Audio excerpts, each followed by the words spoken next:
रमेश दादा तुमच्या अनेक रेकॉर्डिंग ऐकले मी तुमची रेकॉर्डिंग माझी रेकॉर्डिंग चालू आहे मला माहिती आहे. तो घेताई 100%.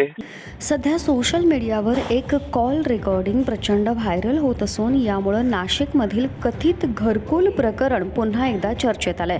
मिळालेल्या माहितीनुसार नाशिकमध्ये गरीब आणि स्थानिक रहिवाशांची घरं तोडण्यात आल्याचा आरोप केला जात आहे.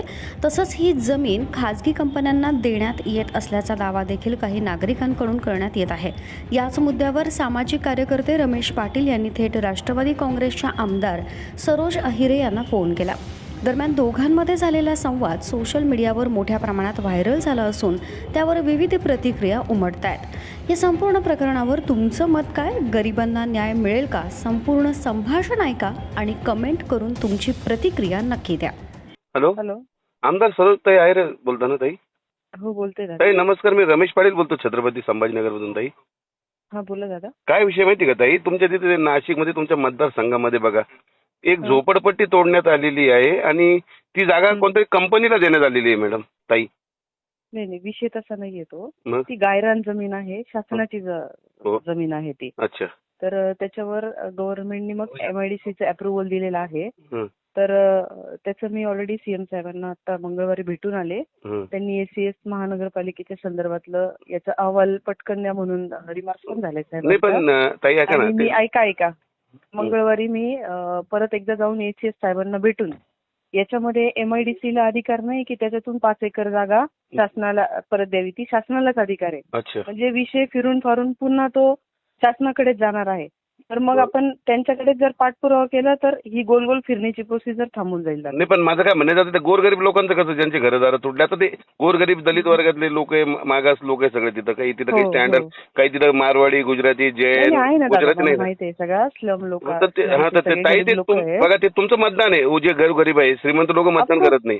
तर आपलं जे कर्तव्य आहे ताई, पहिले त्यांच्यासाठी काय करणार तुम्ही? म्हणून मी त्यांच्यासाठी रमेश दादा तुमच्या अनेक रेकॉर्डिंग ऐकले मी तुमची रेकॉर्डिंग माझी रेकॉर्डिंग चालू आहे मला माहिती आहे. तो घेताई 100%. माझं तेच सांगते की माझं काम मतदारसंघातलं बघितल्यानंतर मी गोरगरिबांची शेतकऱ्यांचीच आमदार आहे.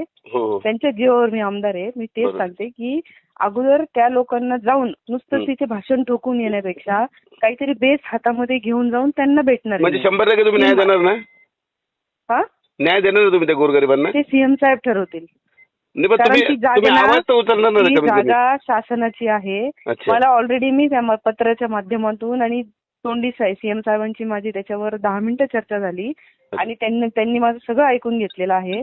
आणि त्यांनी ACS म्हणजे अपर मुख्य सचिव नगर विकास विभाग यांना ते पत्र देऊन रिमार्क केलेला आहे. आता मी पुन्हा मंगळवारी पुन्हा ACS कडे स्वतः जाणार आणि संपूर्ण वस्तुस्थिती तिथे सांगून त्यांना लवकरात लवकर हा निर्णय. शेवटी कसं आहे की तिथे जाऊन भाषण करणं खूप सोपं आहे. बरोबर, भाषण नका करू, त्यांना न्याय द्या बस, एवढंच माझी विनंती. लोकांना योग्य ते मुळापासून त्यांचा प्रश्न सुटला पाहिजे.